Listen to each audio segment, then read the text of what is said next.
Good morning mga kasawsaw. Another day, another life, another ulam serye na naman po ang ihahandog ko sa inyo ngayong araw. Magluluto po tayo ng isang masarap na nilagang pork ribs. Yan po ang ating pananghalian for today. Kaya tara, samahan niyo po ako at magluluto po tayo ng isang masarap na putahe na naman po na inyong kagigiliwan. Ayan mga kasawsaw, kung umabot po kayo sa video na ito ay paki-follow and share na lang po ang aking profile page at paki-support na rin po ang aking YouTube channel na at Daddy Frankie TV.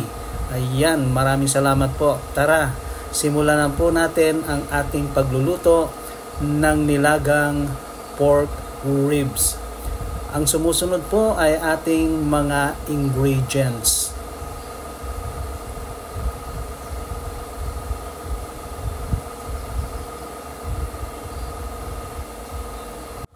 Ito na po ang ating ingredients. Meron po tayong kamote. At syempre meron din po tayong saging na saba at saka yung siling green. Meron din po tayong sayote at ang ating Baguio beans. At siyempre meron din po tayo dyang pechay Baguio. Ayan guys, pinakuluan ko na po ang ating pork ribs at nilagyan ko po iyan ng paminta, asin at ang ating pork nor cubes para po malasang-malasa po ang ating sabaw ng ating nilagang pork ribs. Ayan, medyo malambot na po yun. Nilagay na po natin dyan ang ating kamote. Ayan. Yan po ang tinatawag na kamoting baging sa amin po. Ayan. Palalambutan lang po natin yan at isusunod po natin ang ating saging na saba. Ayan, medyo lulutuin lang po natin ng konti yan. Pag malambot na po yan at luto na po, ay lalagyan ko po yan ng ating sugar, pampabalance po ng ating lasa ng ating sabaw.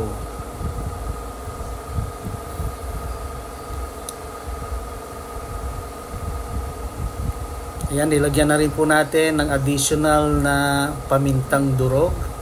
Pwede rin po kayong gumamit ng pamintang buo.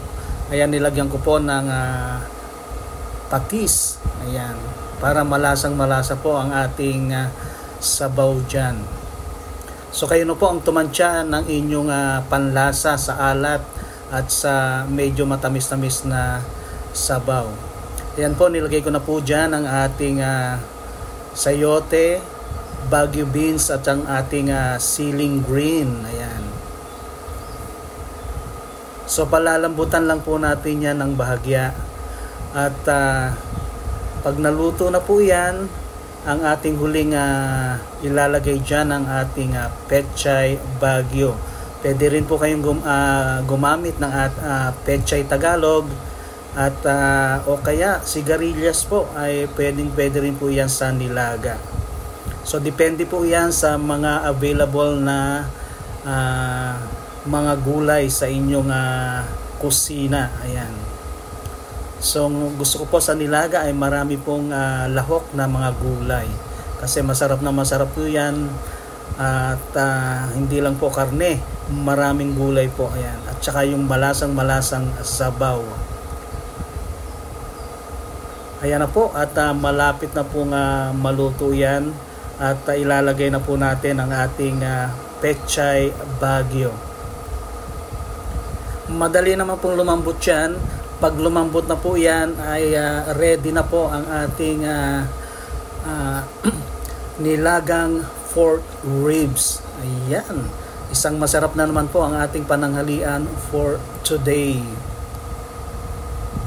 So sana po ay naibigan nyo itong ulam serye natin for this Monday. Ayan. Masarap na masarap po na nilagang pork ribs. Kahit medyo mainit ang panahon, masarap pa rin pong humigop ng mainit na sabaw. Ayan po guys, luto na po ang ating nilagang pork ribs. Ayan, magpe-plating na po tayo at kakain na po tayo ng ating pananghalian. Talaga makikita nyo po ang ating mga sahog na gulay at ang saging, manamis-namis po yan, masarap, kasama po dyan ang ating kamote. Talaga pong malasang-malasa po ang ating sabaw dyan. So ayan po, maraming salamat po sa inyong patuloy na pagsuporta sa aking mga nilulutong ulam everyday. Sana po ay nagugustuhan nyo ang paraan ng aking pagluluto. Kung meron po kayong request na ulam na gusto nyo pong iluto o gusto nyo pong malaman ang paraan ng pagluluto, ay pwede po kayong mag-request.